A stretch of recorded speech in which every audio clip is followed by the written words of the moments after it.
की बार किसकी सरकार देख रहे हैं आप? मैं आपके साथ दीक्षा शर्मा। बुलेटिन की शुरुआत करेंगे बड़ी खबर के साथ। बड़ी खबर आपको बताएंगे बिहार विधानसभा चुनाव से जुड़ी इस वक्त की बड़ी खबर आपको बता रहे हैं। दिल्ली में आज बीजेपी की 2 बड़ी बैठकों का आयोजन। ये बड़ी खबर, बीजेपी कोर ग्रुप की आज भी बैठक होनी है। जेपी नड्डा के आवास पर बैठक होगी, मीटिंग होगी और आज 2 बड़ी बैठकें हैं बिहार विधानसभा चुनाव को लेकर। कल भी 9 घंटे तक कोर ग्रुप की बैठक चली थी, आज भी कोर ग्रुप की बैठक होगी। बीजेपी मुख्यालय में आज दूसरी बड़ी बैठक आपको बताएं कि शाम में केंद्रीय चुनाव समिति की बैठक होगी। प्रधानमंत्री नरेंद्र मोदी भी इस बैठक में शामिल होंगे, अध्यक्षता करते हुए नजर आएंगे और अमित शाह, जेपी नड्डा भी मौजूद रहने वाले हैं। ये बड़ी खबर आपको बता रहे हैं। उम्मीदवारों के नाम पर अंतिम मुहर लग सकती है। दिल्ली में आज बीजेपी की 2 बड़ी बैठकें और साथ ही आपको बताएं बीते दिन जो कोर ग्रुप की बैठक हुई थी वो 9 घंटे चली थी और आज जब कोर ग्रुप की बैठक हो रही है तो देखना वाकई दिलचस्प होगा कि कब तक अंतिम सूची, जो सीट शेयरिंग फॉर्मूला है, कौन से उम्मीदवार होंगे, किनको कहां से उधारा जाएगा।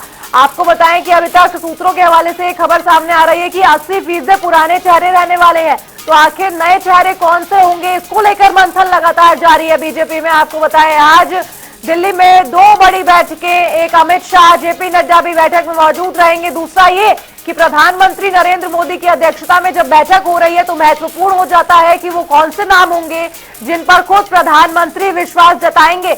आपको बताएं कि प्रधानमंत्री नरेंद्र मोदी के साथ जेपी नड्डा और अमित शाह भी मौजूद रहने वाले हैं।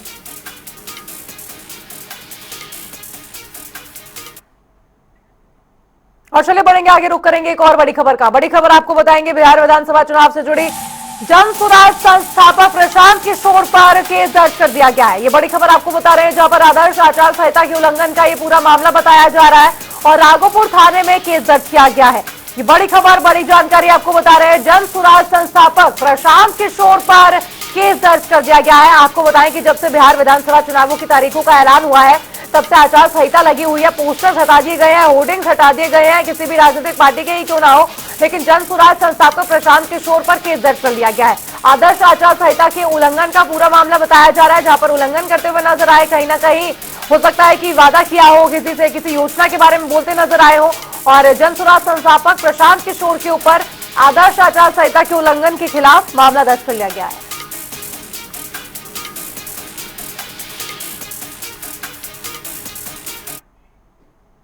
और चलिए बढ़ेंगे आगे, रुक करेंगे पटना से आ रही इस वक्त की बड़ी खबर का। बड़ी खबर आपको बताएंगे पटना से। चुनाव के बीच आरजेडी को बड़ा झटका। ये बड़ी खबर आपको बता रहे हैं, जहां पर चुनावों के बीच आरजेडी को बड़ा झटका लगा और आरजेडी के 2 विधायकों ने इस्तीफा दे दिया है। ये बड़ी खबर, नवादा के 2 विधायकों ने आरजेडी छोड़ी है। विभा देवी का आरजेडी से इस्तीफा और प्रकाश वीर का भी आरजेडी से इस्तीफा। 2 लोगों ने आरजेडी को छोड़ दिया है और विधानसभा स्पीकर को इस्तीफा भी सौंपा है। आपको बताएं कि जेडीयू की टिकट से ये चुनाव लड़ सकते हैं, हालांकि अभी तक ऑफिशियल स्टेटमेंट नहीं आई है। सूत्रों के मुताबिक जेडीयू की टिकट से चुनाव लड़ सकते हैं दोनों ही आरजेडी के पूर्व नेता। कोई वजह नहीं है, हम लोग एमएलए पद से त्यागपत्र दे दिया है। एमएलए हम लोग नहीं। अब आप आरजेडी के सदस्य नहीं हैं? नहीं है, एमएलए ही से हम रिजाइन कर दिया।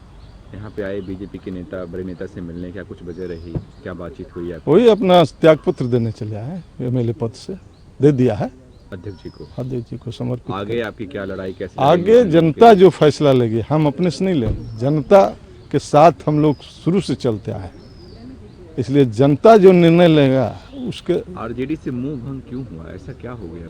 कुछ बताएं। कोई हमको से बात हुई आपकी, लालू फैमिली से कुछ बात? कोई बात नहीं हुई हमसे, कोई ऐसा बात नहीं है। आप चुनाव तक नहीं इंतजार। नवादा एक बार गए थे वो, हाँ, यात्रा के क्रम में हम लोगों को भी आमंत्रण नहीं दिए थे, हम लोग नहीं गए।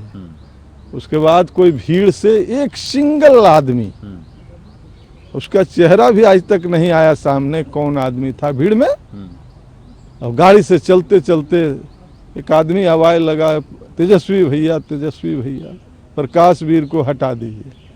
उन्होंने बचकाना हरकत जो हमको आत्मसम्मान पर ठेस लगा। उस घटना के बाद आपने क्या बात नहीं की? कभी नहीं गए ही नहीं आज तक। अब जाना भी पसंद नहीं कर। अगर वो बुलाएंगे तो आप जाएंगे नहीं, आरजेडी में? अब कुछ सवाल ही नहीं। हमने तो एमएलए पद से त्यागपत्र दे दिया। तो वहीं आरजेडी सुप्रीमो लालू यादव, पूर्व मुख्यमंत्री राबड़ी देवी और नेता प्रतिपक्ष तेजस्वी यादव दिल्ली के लिए रवाना हो गए हैं। पटना एयरपोर्ट से रवाना होने से पहले तेजस्वी यादव ने बड़ा बयान दिया। उन्होंने एक बार फिर से दावा किया है कि 14 नवंबर को महागठबंधन की सरकार बनेगी। तेजस्वी ने कहा कि 14 नवंबर को बिहार की जनता बेरोजगारी मिटाएगी। वहीं सीट शेयरिंग पर तेजस्वी यादव ने कहा कि सब कुछ ठीक है। बता दें कि आज लालू यादव और तेजस्वी यादव कांग्रेस नेता राहुल गांधी से भी मुलाकात कर सकते हैं। कोई तकलीफ की बात नहीं है। सब जिस परिवार के पास सरकारी नौकरी नहीं है उस परिवार को सरकारी नौकरी मिलेगा और 14 नवंबर के बाद से बिहार की जनता बेरोजगारी से मुक्ति। तो उधर लालू यादव के बड़े बेटे तेज प्रताप यादव ने अपने छोटे भाई तेजस्वी यादव को सोशल मीडिया प्लेटफॉर्म एक्स पर अनफॉलो कर दिया है। इससे पहले तेज प्रताप यादव ने अपनी बड़ी बहन मीसा यादव और हेमा यादव को भी अनफॉलो कर चुके हैं और तेज प्रताप के फॉलोइंग लिस्ट में अब केवल 5 लोगों के नाम ही शामिल है, जिनमें परिवार से पिता लालू यादव, मां राबड़ी देवी और एक बहन राजलक्ष्मी यादव का नाम शामिल है। पार्टी और परिवार से निकाले जाने के बाद से लगातार तेज प्रताप यादव तेजस्वी से दूरी बनाते जा रहे हैं और कोई मौका पर तेजस्वी के नाम के लिए बिना उन पर हमला भी कर चुके हैं कई बारी। हाल ही में तेजस्वी ने ऐलान किया था कि महागठबंधन की सरकार बनेगी तो बिहार के जिस भी परिवार के पास सरकारी नौकरी नहीं है, ऐसे में हर परिवार को एक नया अधिनियम बनाकर अनिवार्य रूप से नौकरी दी जाएगी। इस पर भी तेज प्रताप ने कहा था कि पहले आरजेडी की सरकार तो बने।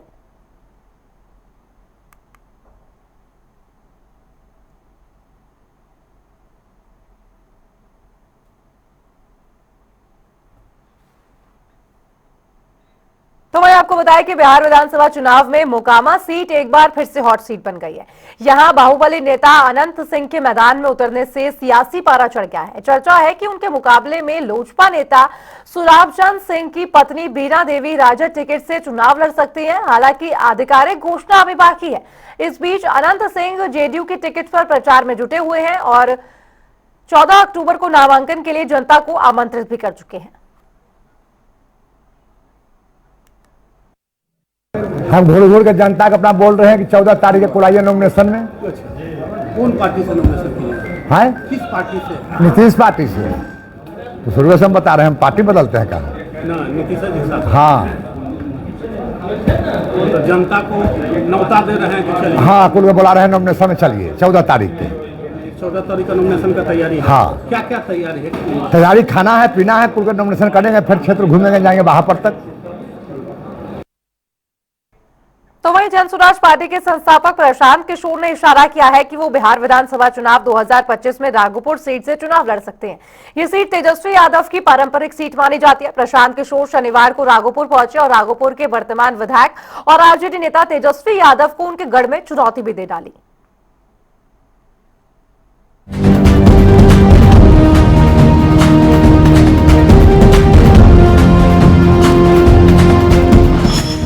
तेजस्वी के गढ़ में प्रशांत किशोर की हुकार। पीके ने तेजस्वी को दी राघोपुर से चुनाव लड़ने की चुनौती। तेजस्वी में हिम्मत है तो कहे राघोपुर से लड़ेंगे चुनाव। बिहार विधानसभा चुनाव को लेकर राज्य में राजनीति हलचल तेज है। शनिवार को जनसुराज के नेता प्रशांत किशोर राघोपुर के दौरे पर पहुंचे।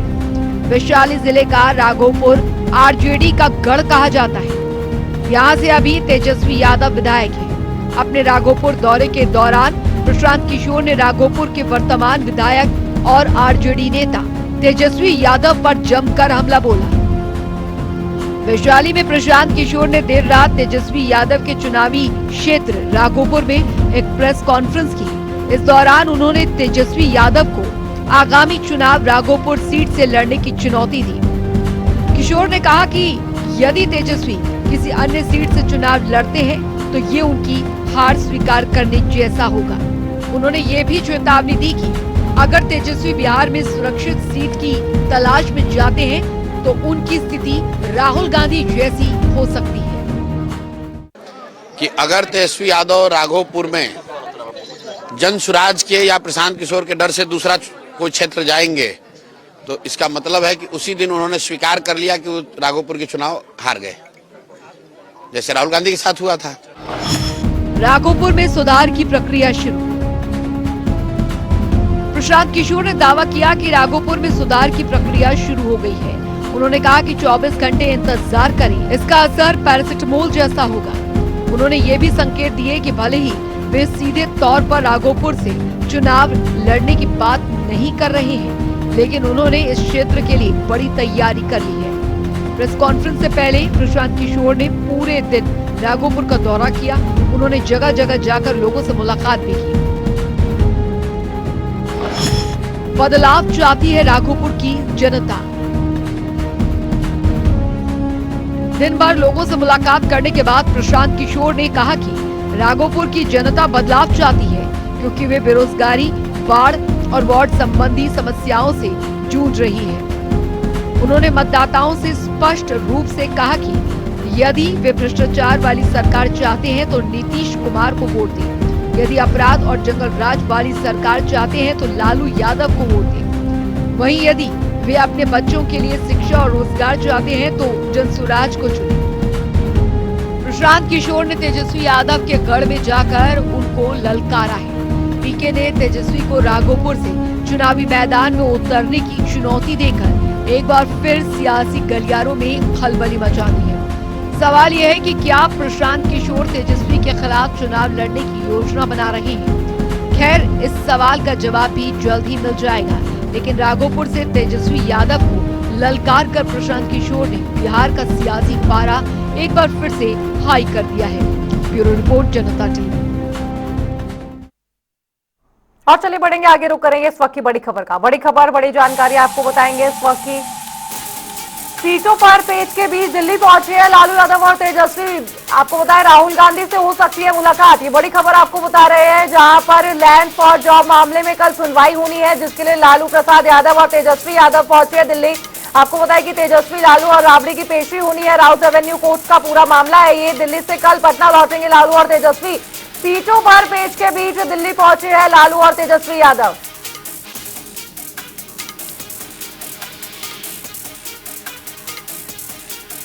मामले में कल सुनवाई होगी। तेजस्वी, लालू और राबड़ी की कोर्ट में पेशी होनी है। आपको बताएं दिल्ली से कल पटना लौटेंगे लालू यादव और तेजस्वी यादव।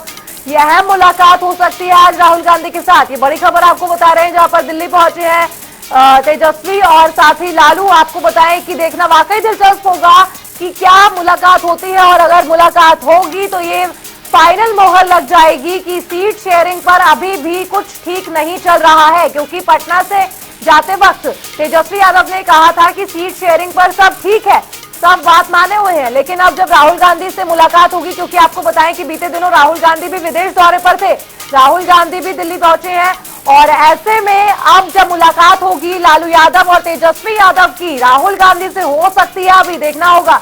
दिल्ली में कल मामले पर जांच होनी है, उसके लिए सुनवाई होनी है, जिसके लिए राउत रेवेन्यू कोर्ट में पेशी होगी लालू यादव, तेजस्वी यादव और राबड़ी देवी की।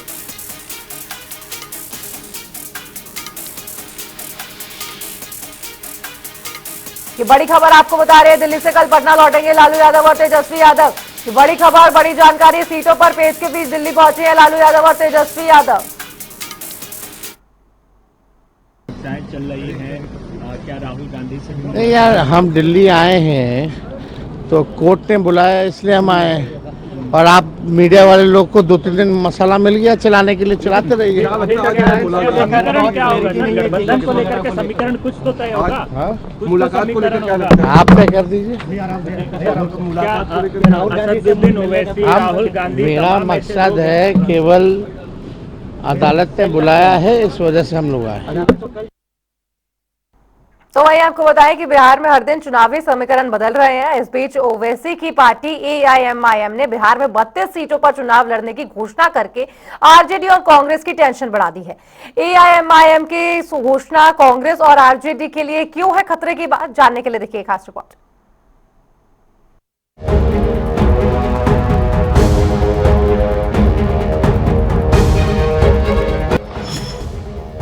ओवैसी बिगाड़ेंगे राजद कांग्रेस का खेल।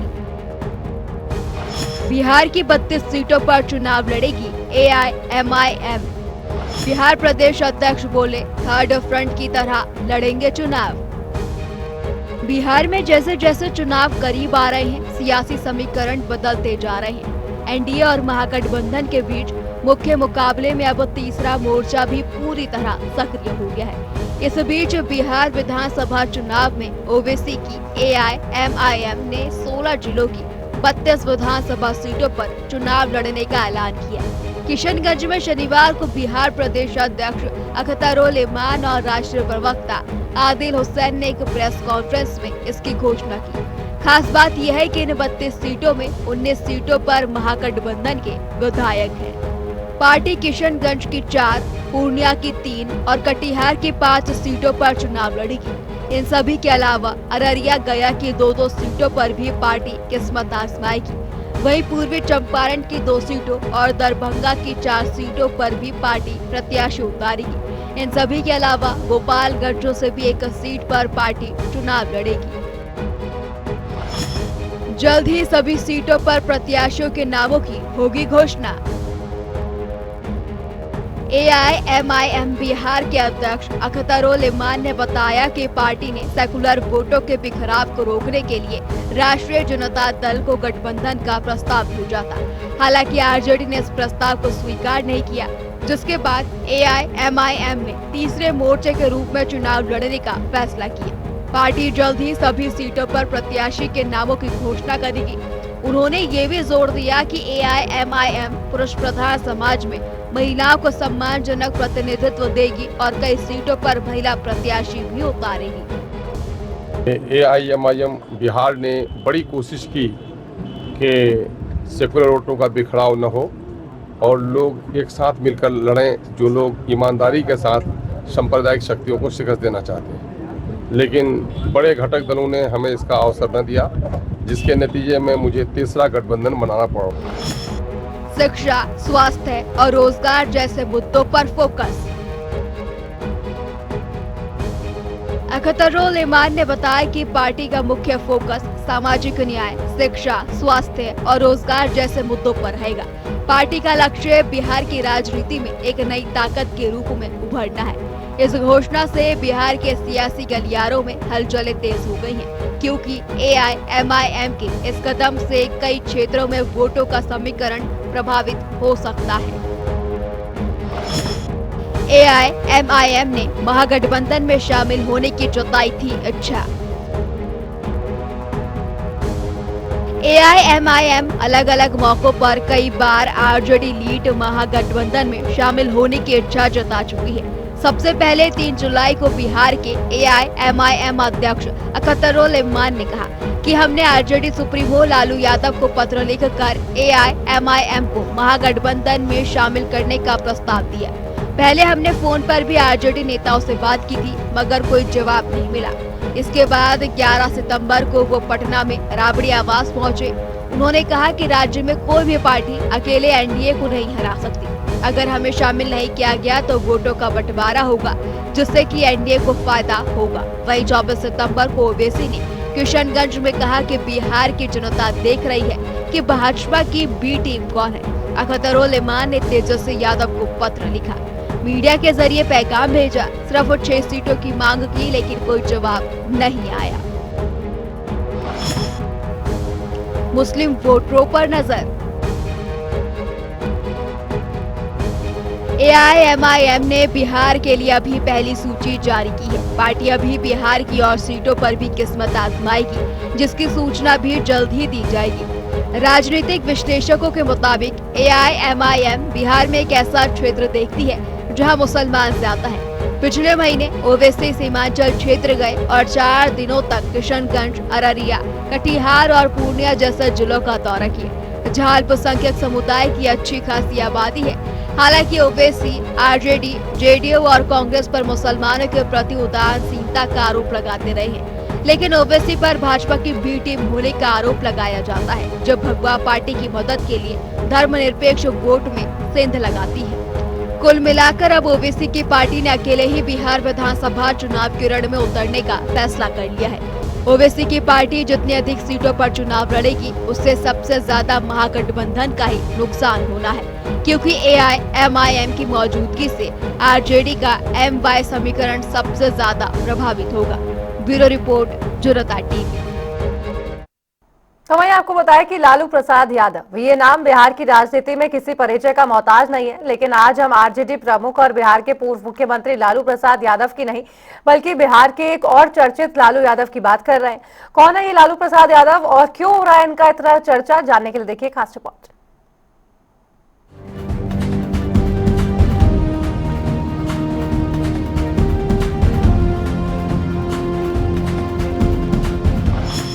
बिहार में एक और लालू प्रसाद यादव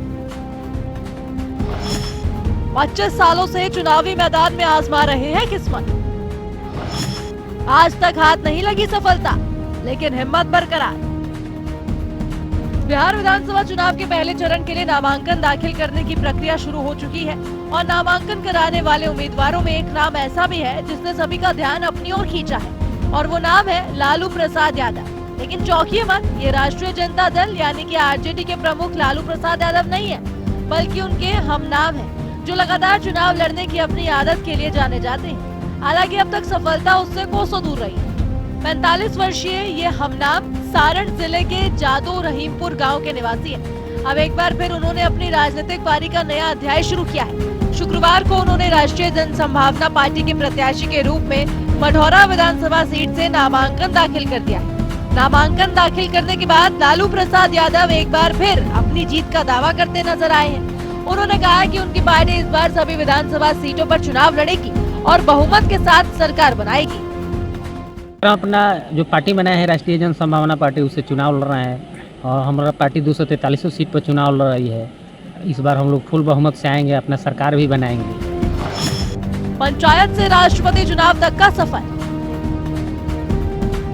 लालू प्रसाद यादव ने अपने राजनीतिक सफर की शुरुआत वर्ष 2001 में वार्ड परिषद के चुनाव से की थी। इसके बाद उन्होंने मुखिया, सरपंच, एमएलसी, विधानसभा, लोकसभा और यहां तक कि राष्ट्रपति पद के लिए भी नामांकन दाखिल किया। उन्होंने 2014, 2019 और 2024 में लोकसभा चुनाव लड़ा। वहीं 2015, 2020 और अब 2025 में विधानसभा चुनाव में किस्मत आजमा रहे हैं। 2020 में उन्होंने एमएलसी का भी नामांकन किया था। इतना ही नहीं, साल 2017 और साल 2022 में उन्होंने देश के सर्वोच्च पद राष्ट्रपति के लिए भी नामांकन दाखिल कर राजनीतिक हलकों में चर्चा बटोरी थी। नाम एक पर चेहरा दूसरा। दिलचस्प बात यह है कि 2014 के लोकसभा चुनाव में उन्हें लगभग 10,000 मत मिले थे। उस समय कई मतदाता उन्हें राष्ट्रीय जनता दल के प्रमुख लालू प्रसाद यादव समझ बैठे थे। लालू यादव खुद मुस्कुराते हुए बताते हैं, राबड़ी देवी के विरोध में लोगों ने मुझे वोट दिया, ये सोचकर कि मैं वही लालू यादव हूँ, लेकिन मैं सारण का आम आदमी हूँ जो जनता की सेवा के लिए राजनीति में आया है। 2019 के लोकसभा चुनाव में भी उन्हें लगभग 6,000 मत मिले। इस बार मतदाताओं ने उन्हें रोहिणी आचार्य के विरोध में विकल्प के रूप में देखा। हार के बाद भी अडिग इरादा। लगातार असफलताओं के बावजूद लालू प्रसाद यादव की ऊर्जा और आत्मविश्वास देखते ही बनता है। वे मानते हैं कि राजनीति सेवा का माध्यम है, न कि पद का लोभ। उनका कहना है कि जो हार कर भी हार न माने वही असली होता है। मैं जनता के हक और आवाज उठाने के लिए हर चुनाव लड़ता हूँ। जीत मेरी मंजिल है, लेकिन संघर्ष मेरा धर्म है। मढ़ौरा विधानसभा क्षेत्र से चुनावी मैदान में उतरते हुए लालू प्रसाद यादव ने कहा कि उन्हें जनता का व्यापक समर्थन मिल रहा है। स्थानीय लोगों से संवाद, जनसंपर्क और लगातार समाज सेवा के माध्यम से वे इस बार बेहतर नतीजे की उम्मीद कर रहे हैं। लालू प्रसाद यादव की कहानी भारतीय लोकतंत्र में एक अद्भुत उदाहरण है, जहां हार, निराशा और विफलता के बावजूद एक व्यक्ति अपने सपनों और जनसेवा की भावना को जिंदा रखता है। वे राजनीति को पेशा नहीं बल्कि सामाजिक प्रतिबद्धता मानते हैं और शायद यही अडिगता उन्हें जनता की नजरों में हारने वाला नहीं, लड़ने वाला नेता बनाती है। ब्यूरो रिपोर्ट, जनता टीवी।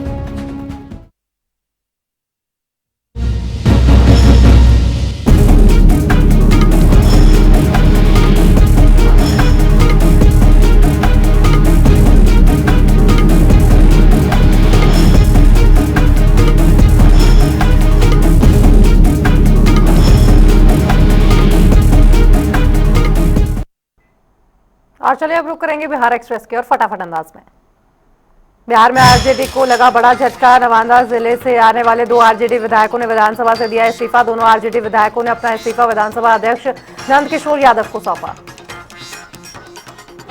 आरजेडी नेता तेजस्वी यादव का बयान, कहा जिस परिवार के पास सरकारी नौकरी नहीं उस परिवार को सरकारी नौकरी मिलेगी और 14 नवंबर के बाद से बिहार की जनता बेरोजगारी को पाएगी मुक्ति। पूर्णिया से निर्दलीय सांसद पप्पू यादव ने महागठबंधन के बीच सीटों के बंटवारे पर कहा, राहुल गांधी अपनी पार्टी और अपने कार्यकर्ताओं के सम्मान के अनुसार जीते, गठबंधन धर्म सर्वोपरि, चाहे छोटी पार्टी हो या बड़ी।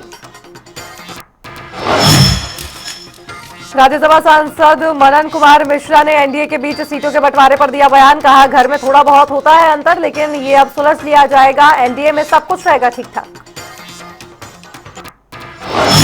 आरजेडी नेता मृत्युंजय तिवारी ने जनसुराज पार्टी के संस्थापक प्रशांत किशोर के बयान पर किया पलटवार, कहा 2020 में भी सभी लोग यही कह रहे थे कि 10 लाख नौकरी देने की घोषणा असंभव, तेजस्वी यादव का इरादा बिहार के भविष्य को लेकर स्पष्ट। जेडीयू नेता राजीव रंजन प्रसाद ने आरजेडी पर साधा निशाना, कहा आरजेडी की सीटें होंगी कम, जनता मन बना चुकी है कि बिहार के मुख्यमंत्री नीतीश कुमार के नेतृत्व में एनडीए बड़ी जीत की ओर बढ़ रही है आगे। कांग्रेस नेता अखिलेश प्रसाद सिंह का बयान, कहा लगभग हो चुका है सीटों का बंटवारा, लेकिन आखिरी समय में कुछ दिक्कतें सभी पार्टियों में आती हैं।